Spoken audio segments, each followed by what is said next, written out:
Sabrina Gervais joins us. She's a defensive back with the women's national flag football team in Canada. Sabrina, how did you get into playing flag football and what age was it? Yeah, I started at 12 in 2002 in high school in Trois-Rivières.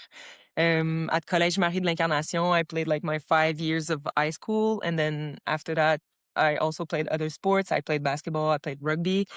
So I needed to choose at college level. So I chose basketball for like the two first years in college. And my last year in college, I chose to focus on flag.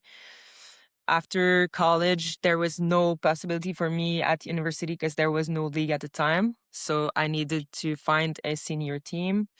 I got a call from François Bougie in Montreal with the Montreal Fleur de Lis. And then after that, all came like all the national titles. And then in 2014, my first appearance at the World Championship in Italy. And then, yeah, I played in 2014, 16, 18. Then there was COVID. And then I thought my career was over. I had a pretty big injury. And in 2023, there's an old teammate that called and said, Sab, we need you for nationals. So I was like, do I still have cleats? So I went in the garage and then I was like, okay, yeah, nice. I have a pair so I can come to practice. So yeah, we practiced like for six weeks and then we won nationals. So we were Team Canada for Finland in 2024. So yeah. And after that, all the process changed at Football Canada. So it was individual selection, and I did, yeah, I can do that again. So yeah, I did all the process, and then as we know, we had a pretty big season last year, and we are coming strong in 2026 for the World Cup.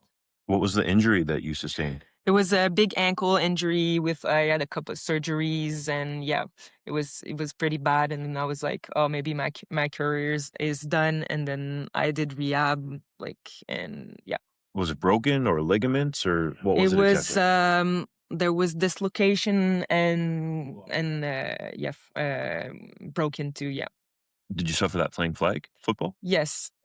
Yikes, that's scary. That Just was a like a league. collision? Yeah, no, that was a league game. I had like I ran a flat out route and I had to slide and then my cleat like um grabbed the floor and yeah, it just exploded. But that's long behind you now. You Yeah, yeah, clearly have absolutely. Yeah, lots of fully experience. healed. You have lots of experience in the flag football game. Are you noticing more and more attention coming to it with flag football being in the Los Angeles Olympics in 2028? Absolutely, it's pretty big. We see like leagues coming, leagues from as like early as like 6 or 7 years old. Little girls. Like I'm talking from as far as the women's part, and I feel that the technical part of the game is growing a lot with camps and like coaches, like DB coaches specific for my position. So there was not like any of this before. I would say like 5 years ago. So it's yeah, it's growing really fast. But flag football has been popular, let's say, in Quebec for a long time. That's why a lot of the women's national team is from that province. Why do you think it had grown so quickly there? I think there is the university league has been a big part of that growth.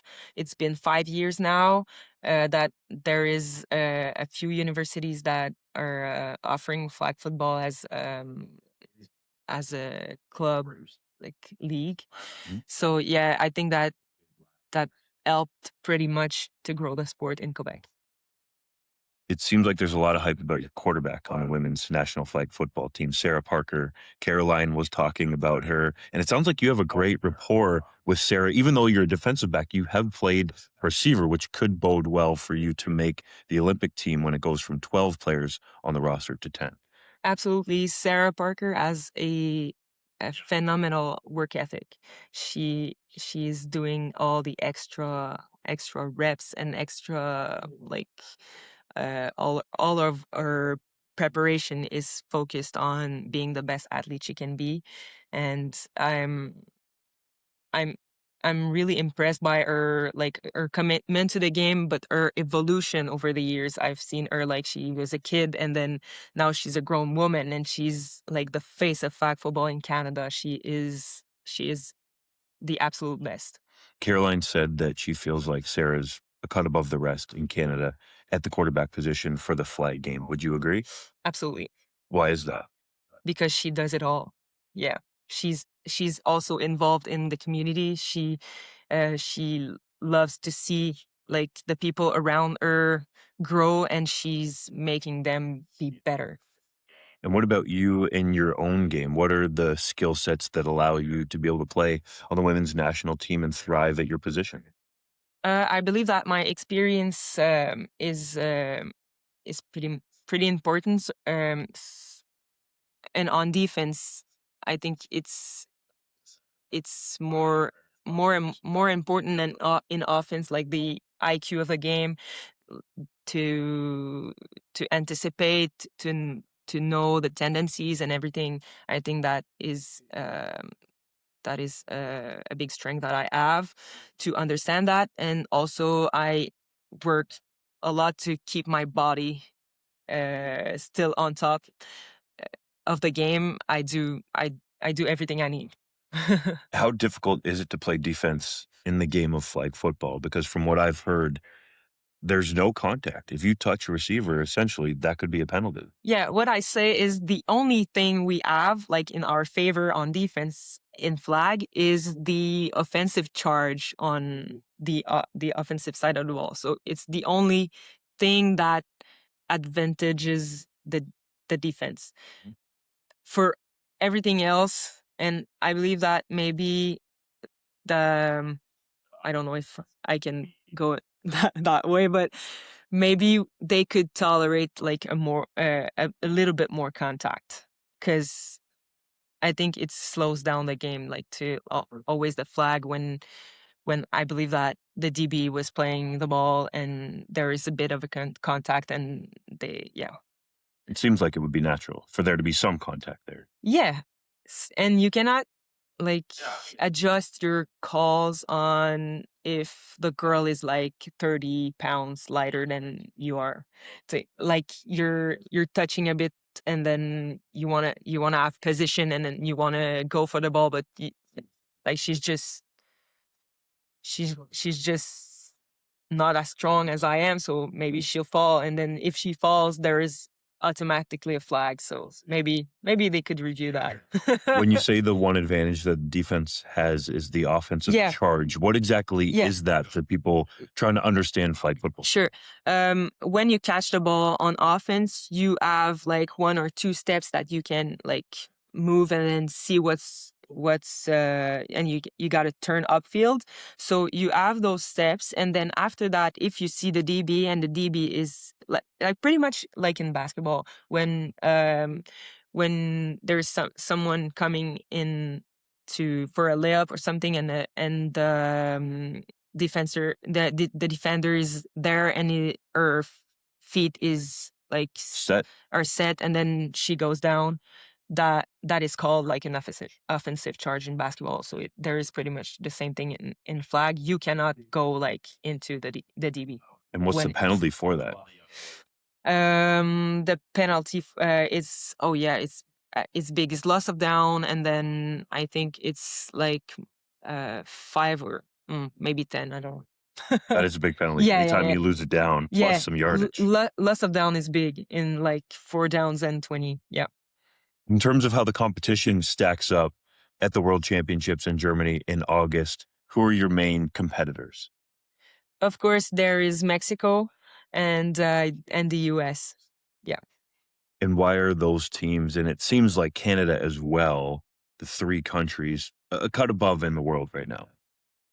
I believe our structure is pretty good. We've been developing, like, from younger, like, girls coming in, and yeah, pushing hard to be on the team. So I think that Mexico does that too, and USA too. So I think that that's coming from the bottom, and then, and yeah, pushing hard the athletes that are there already there. Who would you say is Canada's biggest rival? I would say from my perspective, as I've been playing for a very long time, is that Mexico has been like I say my first rival. Yeah. Why is that? We always face each other. We've been facing each other like 2016. We lost in the bronze medal game. And then in 2018, we won bronze against them again. So yeah, we've been facing each other a lot. So I think that's pretty much why they're our number one rivals. That usually does add to the intensity of a rivalry, certainly. What's it going to be like for you, even just picturing the idea of potentially playing for Canada at the Olympic Games in women's flag football? I've never dreamt about it because there was no possibility before. So I've always played that sport for the love of the game and because I love that. I was obviously I was good at it and it kept growing and I kept being on like the loop and everything. So yeah, and now that I see that in 2 years there is this massive opportunity for me, and I feel that um, I am I am ready for this, and I feel that I can barely like touch it maybe a Mhm, little bit. mhm. So yeah, it's coming, but we have to keep our focus on the first step that is qualifiers in Düsseldorf this August. So we need to finish in the top three to earn a spot for the Olympics, and we want that. So yeah, that's our main concern right now. Lots of people around Canada will be cheering for you in Germany in August. Sabrina, thank you so much for sharing your story about playing flag football and also giving us some more knowledge about the game. Thank you.